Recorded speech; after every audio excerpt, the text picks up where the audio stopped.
ಸ್ನೇಹಿತರೆ, ಕಳೆದ 10 ದಿನಗಳಿಂದ ರಾಜ್ಯದಲ್ಲಿ ಅಪ್ರಾಪ್ತರ ಅಟ್ಟಹಾಸಗಳದ್ದೇ ಸುದ್ದಿ. ಚಿಕ್ಕಮಗಳೂರಿನಲ್ಲಿ ಮನೆಗಳಿಗೆ ಕಲ್ಲು ತೂರಾಟದಿಂದ ಹಿಡಿದು ಶಿವಮೊಗ್ಗದಲ್ಲಿ SSLC ವಿದ್ಯಾರ್ಥಿಯೊಬ್ಬನ ಹತ್ಯೆಯವರೆಗೆ ರಾಜ್ಯದ ಬೇರೆ ಬೇರೆ ಕಡೆಗಳಲ್ಲಿ ಕಾನೂನು ಪರಿಭಾಷೆಯ ಅಪ್ರಾಪ್ತ ವಯಸ್ಕರೇ ಅಪರಾಧ ಕೃತ್ಯಗಳಲ್ಲಿ ಭಾಗಿಯಾಗ್ತಾ ಇರೋದು ಸ್ವಸ್ಥ ಸಮಾಜದ ಕಳವಳಕ್ಕೆ ಕಾರಣವಾಗಿದೆ. ಯಾವ ವಯಸ್ಸಿನಲ್ಲಿ ಶಿಕ್ಷಣವನ್ನ ಪಡೆದು ಭವಿಷ್ಯದಲ್ಲಿ ಸತ್ಪ್ರಜೆಯಾಗಿ ಬಾಳುವ ಕನಸು ಕಾಣಬೇಕಾಗಿತ್ತೋ ಅದೇ ವಯಸ್ಸಿನಲ್ಲಿ ಅಪರಾಧ ಕೃತ್ಯಗಳಲ್ಲಿ ಭಾಗಿಗಳಾಗ್ತಾ ಇರೋದು ನಾಗರಿಕ ಸಮಾಜ ಗಂಭೀರವಾಗಿ ಚಿಂತನೆ ನಡೆಸಬೇಕಾದ ವಿಚಾರವೇ ಹೌದು. ಹಾಗಾದರೆ ಕಳೆದ 10 ದಿನಗಳಲ್ಲಿ ಅಪ್ರಾಪ್ತರು ಎಂಬ ಕಿಡಿಗೇಡಿಗಳು ಭಾಗಿಯಾದ ಅಪರಾಧ ಕೃತ್ಯಗಳು ಯಾವುದು? ಅಪ್ರಾಪ್ತರೇ ಅಪರಾಧ ಕೃತ್ಯಗಳಲ್ಲಿ ಭಾಗಿಗಳಾಗ್ತಾ ಇರೋದು ಯಾಕೆ? ಅಪ್ರಾಪ್ತರ ಅಪರಾಧ ಕೃತ್ಯಗಳಿಗೆ ಈ ದೇಶದ ಕಾನೂನು ಕೂಡ ನೆರವು ನೀಡುತ್ತಾ ಇದೆಯೇ? ಈ ಎಲ್ಲ ವಿಚಾರಗಳ ಬಗ್ಗೆ ತಿಳಿಯೋಣ. ಇದು ಇವತ್ತಿನ ರತಮ್ ಎಕ್ಸ್ಪ್ಲೈನರ್. ಮೊದಲು ಕಳೆದ 10 ದಿನಗಳಲ್ಲಿ ರಾಜ್ಯದಲ್ಲಿ ಅಪ್ರಾಪ್ತರು ನಡೆಸಿದ ಅಪರಾಧ ಕೃತ್ಯಗಳು ಯಾವುವು ಅಂತ ಒಮ್ಮೆ ನೋಡೋಣ.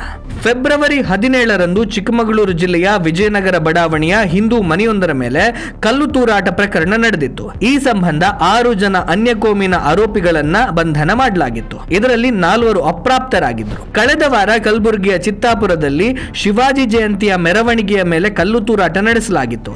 ಈ ಕಲ್ಲು ತೂರಾಟ ಪ್ರಕರಣಕ್ಕೆ ಸಂಬಂಧಿಸಿದ ಹಾಗೆ ವಿಡಿಯೋ ವೈರಲ್ ಆಗಿದ್ದು, ಆ ವಿಡಿಯೋದಲ್ಲಿ ಅಪ್ರಾಪ್ತರು ಕೂಡ ಕಲ್ಲು ತೂರಾಟದಲ್ಲಿ ಭಾಗಿಯಾಗಿರುವುದು ಸ್ಪಷ್ಟವಾಗಿ ಕಂಡು ಬಂದಿತ್ತು. ಫೆಬ್ರವರಿ 23ರಂದು ಉತ್ತರ ಕನ್ನಡ ಜಿಲ್ಲೆಯ ಮುರುಡೇಶ್ವರದ ಬೈಲೂರಿನಲ್ಲಿ ಹಿಂದೂಗಳ ಮನೆಯ ಮೇಲೆ ಕಲ್ಲು ತೂರಾಟ ನಡೆಸಲಾಗಿತ್ತು. ಈ ಪ್ರಕರಣದಲ್ಲಿ ಪೊಲೀಸರು 7 ಅಪ್ರಾಪ್ತ ಬಾಲಕರನ್ನ ಬಂಧನ ಮಾಡಿದರು. ತನಿಖೆಯ ವೇಳೆ ಈ ಎಲ್ಲ ಕಿಡಿಗೇಡಿ ಅಪ್ರಾಪ್ತರು ಗಾಂಜಾ ಸೇವಿಸಿ ಹಿಂದೂಗಳ ಮನೆ ಮೇಲೆ ಕಲ್ಲು ತೂರಾಟ ನಡೆಸಿದ್ದರು ಎಂಬ ವಿಚಾರ ಬೆಳಕಿಗೆ ಬಂದಿದೆ. ಮೊನ್ನೆ ಶಿವಮೊಗ್ಗದಲ್ಲಿ ಅಪ್ರಾಪ್ತರೇ ಸೇರಿ SSLC ವಿದ್ಯಾರ್ಥಿ ಸಂಕೇತನನ್ನ ಕೊಲೆ ಮಾಡಿರುವ ಪ್ರಕರಣವಂತೂ ಇಡೀ ರಾಜ್ಯವೇ ಬೆಚ್ಚಿ ಬೀಳುವ ಹಾಗೆ ಮಾಡಿದೆ. ಈ ಪ್ರಕರಣದಲ್ಲಿ 7 ಅನ್ಯಕೋಮಿನ ಅಪ್ರಾಪ್ತರನ್ನ ಬಂಧನ ಮಾಡಲಾಗಿದೆ. ಈ ಕಿಡಿಗೇಡಿ ಅಪ್ರಾಪ್ತರು ಕೂಡ ಮಾದಕ ದ್ರವ್ಯ ಸೇವನೆ ಮಾಡಿದ್ರು ಅಂತ ತಿಳಿದು ಬಂದಿದೆ. ಅಪ್ರಾಪ್ತರೇ ಅಪರಾಧ ಕೃತ್ಯಗಳಲ್ಲಿ ಭಾಗಿಯಾಗ್ತಾ ಇರೋದು ಯಾಕೆ? ಈ 4 ಪ್ರಕರಣಗಳು ಬೇರೆ ಬೇರೆ ಇರಬಹುದು, ಆದರೆ ಈ ಎಲ್ಲ ಪ್ರಕರಣಗಳಲ್ಲಿ ಭಾಗಿಯಾಗಿರುವುದು ಕಾನೂನಿನ ಪರಿಭಾಷೆಯ ಅಪ್ರಾಪ್ತ ಬಾಲಕರು. ಕಾನೂನಿನ ಪರಿಭಾಷೆಯಲ್ಲಿ ಭಾರತೀಯ ವಯಸ್ಕ ಅಧಿನಿಯಮದ ಪ್ರಕಾರ ಯಾವುದೇ ವ್ಯಕ್ತಿ ತನ್ನ 18 ವರ್ಷದವರೆಗೆ ಅಪ್ರಾಪ್ತ ಅಥವಾ ಮೈನರ್ ಅನ್ನಿಸಿಕೊಳ್ತಾನೆ. ಅದು 18 ವರ್ಷಕ್ಕೆ 1 ದಿನ ಇದ್ದರೂ ಕೂಡ ಆತ ಅಪ್ರಾಪ್ತನೇ. ಈ ನೆಲದ ಕಾನೂನಿನಲ್ಲಿ ಅಪ್ರಾಪ್ತರು ನಡೆಸುವ ಅಪರಾಧ ಕೃತ್ಯಗಳಿಗೆ ಶಿಕ್ಷೆ ನೀಡುವುದಕ್ಕಿಂತ ಅಪ್ರಾಪ್ತರಿಗೆ ರಕ್ಷಣೆ ನೀಡುವುದಕ್ಕೆ ಹೆಚ್ಚಿನ ಮಹತ್ವ ಇರುವ ಕಾರಣದಿಂದಾಗಿಯೇ ಈ ರೀತಿಯ ಕೃತ್ಯಗಳು ನಡೀತಾ ಇದೆ ಅಂದ್ರೆ ತಪ್ಪಾಗ್ಲಿಕ್ಕಿಲ್ಲ. ಅಪ್ರಾಪ್ತರ ಅಪರಾಧ ಕೃತ್ಯಗಳಿಗೆ ಈ ದೇಶದ ಕಾನೂನು ಕೂಡ ನೆರವು ನೀಡುತ್ತಾ ಇದೆಯೇ? ನಿಮಗೆ ಗೊತ್ತಾ, ಅಪರಾಧ ಕೃತ್ಯಗಳಲ್ಲಿ ಭಾಗಿಯಾಗಿರುವ ಅಪ್ರಾಪ್ತರನ್ನ ಆರೋಪಿಗಳು ಎಂದು ಕೂಡ ಕರೆಯುವಂತಿಲ್ಲ. ಜುವೆನೈಲ್ ಜಸ್ಟಿಸ್ ಆಕ್ಟ್ ನ ಪ್ರಕಾರ ಅಪರಾಧ ಕೃತ್ಯಗಳಲ್ಲಿ ಭಾಗಿಯಾಗಿರುವ ಅಪ್ರಾಪ್ತರನ್ನ ಕಾನೂನಿನೊಂದಿಗೆ ಸಂಘರ್ಷದಲ್ಲಿರುವ ಮಕ್ಕಳು, childrens in conflict with law ಎಂದೇ ಕರೀಬೇಕು.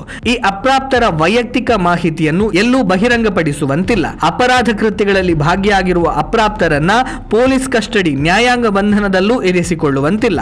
ಅಂದ ಹಾಗೆ ಅಪರಾಧ ಕೃತ್ಯಗಳಲ್ಲಿ ಭಾಗಿಯಾಗಿರುವ ಅಪ್ರಾಪ್ತರಿಗೆ ಇರುವ ಗರಿಷ್ಠ ಶಿಕ್ಷೆಗೆ 3 ವರ್ಷದ ಜೈಲು ಶಿಕ್ಷೆ. ಇವರಿಗೆ ಶಿಕ್ಷಣ, ವೃತ್ತಿಪರ ತರಬೇತಿಯನ್ನು ಕೂಡ ನೀಡಲಾಗುತ್ತೆ. ಈ ಮೂಲಕ ಅಪ್ರಾಪ್ತರಿಗೆ ಮನಃ ಪರಿವರ್ತನೆಗೆ ಅವಕಾಶವನ್ನು ಒದಗಿಸಲಾಗುತ್ತೆ.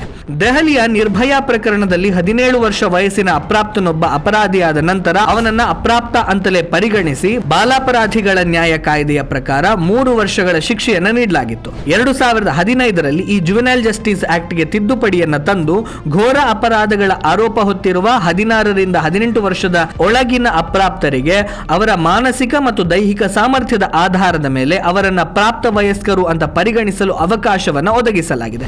ಈ ಎಲ್ಲ ಪ್ರಕರಣಗಳನ್ನ ಗಮನಿಸುವಾಗ ಕಾನೂನಿನಲ್ಲಿರುವ ಈ ಎಲ್ಲ ಅವಕಾಶಗಳನ್ನ ಗಮನಿಸಿಯೇ ಅಪ್ರಾಪ್ತರನ್ನ ಅಪರಾಧ ಕೃತ್ಯಗಳಿಗೆ ಬಳಕೆ ಮಾಡಲಾಗ್ತಾ ಇದೆಯಾ ಎಂಬ ಶಂಕೆ ಕೂಡ ವ್ಯಕ್ತವಾಗ್ತಾ ಇದೆ. ಅಪ್ರಾಪ್ತರ ಈ ಅಪರಾಧ ಕೃತ್ಯಗಳಿಗೆ ಪೋಷಕರು ಮತ್ತು ಸಮಾಜ ಕೂಡ ಗಂಭೀರವಾಗಿ ಚಿಂತನೆ ಮಾಡಬೇಕಾದಂತಹ ಅನಿವಾರ್ಯ ಪರಿಸ್ಥಿತಿ ಬಂದೊದಗಿದೆ. ಸ್ನೇಹಿತರೆ, ಇದಿಷ್ಟು ವಿಷಯ. ಮುಂದೆ ಮತ್ತೊಂದು ವಿಷಯದ ಜೊತೆಗೆ ನಿಮ್ಮ ಮುಂದೆ ಬರ್ತೇನೆ. ಅಲ್ಲಿಯವರೆಗೆ ನಮಸ್ಕಾರ.